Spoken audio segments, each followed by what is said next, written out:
हरे कृष्णा, राधे राधे। वैशाख महात्म्य कथा अध्याय 22। वैशाख के महीने को बहुत ही पावन और फलकारी महीना कहा गया है। इसलिए इस महीने में पूजा और उपासना सबसे ज़्यादा की जाती है। इस मास को माधव मास भी कहते हैं। ये महीना भगवान माधव को यानी कि भगवान विष्णु को अत्यंत ही प्रिय है। चलिए आज कथा शुरू करते हैं।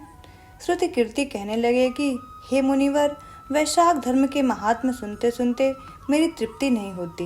भगवान विष्णु की कथा सुन के किसके कान तृप्त होते हैं। आपके मुख से निकले अमृत रूपी वचनों को पान करके मैं कृतकृत्य हो गया। मुझको मोक्षादि की भी इच्छा नहीं है। आप मुक्ति के दाता भगवान विष्णु को प्रसन्न करने वाले दिव्य धर्मों का उपदेश कराते जाइए। इतनी वार्ता सुनकर श्रुति देव जी बोले, हे राजन, पापों को नष्ट करने वाली मैं एक और कथा कहता हूँ, ध्यान पूर्वक सुनो। पंपा तीर पर शंख नाम वाला एक ब्राह्मण गोदावरी के किनारे आया और एक भीमरथी के पास कांटे युक्त पहाड़ी वन में गया। वहाँ न जल था न मनुष्य। वह मध्याह्न के समय वृक्ष की छाया में बैठ गया। उसी समय दुराचारी व सबके प्राणों का घातक एक व्याध वहाँ पे आया और ब्राह्मण के कानों में चमकते हुए कुंडल, जूते, छत्र, माला, कमंडल सब छीनकर उसे जाने की आज्ञा दी। तब वो ब्राह्मण उस दुष्ट से छुटकारा पाके धूप से जलते हुए कांटेदार वन में नंगे पैरों भूखा प्यासा हाय हाय करता हुआ कहीं ठहरता कहीं चलता ऐसा करता हुआ चला जा रहा था। उसके दयायुक्त हाय हाय सुन के वह व्याध, जो कठोर हृदय, पापी एवं धर्म विमुख था, उसके हृदय में भी दया उत्पन्न हुई। उसने अपने मन में सोचा कि इस ब्राह्मण का मैंने सब कुछ ले लिया है, यह तो मेरा कर्म ही था, लेकिन मैंने इसके नए जूते ले लिए, अब इसको अपने पुराने जूते क्यों न दे दूं, जिससे इस ब्राह्मण के पैरों की रक्षा हो जाए। फिर अब पुराने जूतों की मुझे क्या हो सकता है।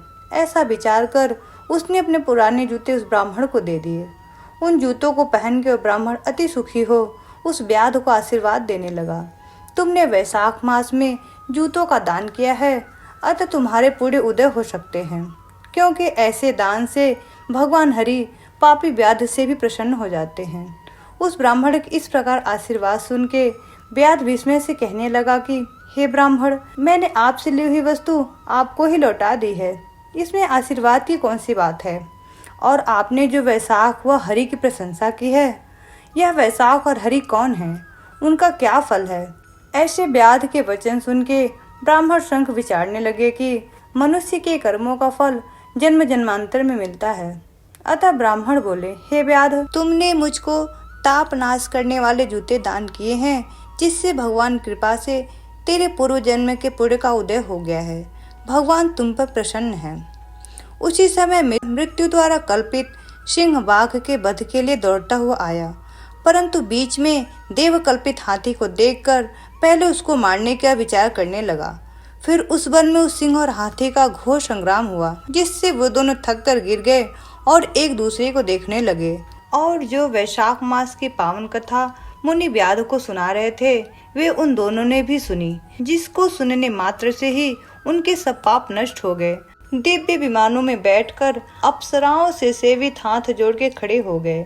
तब उस मुनि ने उनसे पूछा कि तुम कौन हो, अकारण इस वन में एक दूसरे को मारने के लिए क्यों उद्यत हो गए, तुम्हारी मृत्यु कैसे हुई, यह सब कथा का विस्तार हमसे कहिए। मुनि के ऐसे वचन सुनकर दोनों कहने लगे कि हम मतंग ऋषि के पुत्र हैं, श्राप दोष के कारण हमारी यह हालत हुई है। एक बार मेरे पिता हमसे कहने लगे कि हे पुत्रों, वैशाख में प्रातः काल उठ के स्नान करो, मार्ग में प्याऊ लगवाओ और छाया करो, पंखे से मनुष्यों को हवा करो, शीतल जल का दान करो, भगवान की सेवा करो, जिससे संसार के बंधनों से छूट जाओगे। इस प्रकार उन्होंने अनेकों प्रकार के वाक्यों से हमें समझाया, परंतु हमारी दुर्बुद्धि में कुछ भी नहीं आया। तब धर्म की लालसा करने वाले हमारे पिता ने क्रोधित होकर हमें श्राप दिया। धर्म से विमुख पुत्र, कटु वचन बोलने वाली स्त्री तथा पापी को शीघ्र त्याग देना चाहिए, क्योंकि जो कोई लोभवश होकर इनका त्याग नहीं करता, वह 14 वर्ष तक नरक भोगता है। अतः हम अत्यंत दुखी होकर श्राप निवृत्ति के लिए पिता से बारंबार प्रार्थना करने लगे। तो उन्होंने कहा कि तुम दोनों जब पशु योनि में एक दूसरे को मारने के लिए उद्यत हो गए तो उस समय व्याध और शंख का वैशाख धर्म विषयक संवाद तुम्हारे कानों में पड़ेगा, तब उसी समय तुम्हारी मुक्ति हो जाएगी। यहाँ पर आपका दिव्य संवाद सुना, जिसके प्रभाव से हम कृतार्थ हुए। इसके पश्चात उन दोनों ने मनुष्य को नमस्कार कर आज्ञा लेकर अपने पिता के पास चले गए। व्याध ने भी यह कथा सुन के अपने शस्त्र आदि फेंक कर पुण्यात्मा ऋषि के चरणों में पड़ गया। वैशाख मास महात्म्य अध्याय 22 समाप्त। आगे की कथा हम कल सुनेंगे। कथा पसंद आई हो तो please like share and subscribe. Hare Krishna.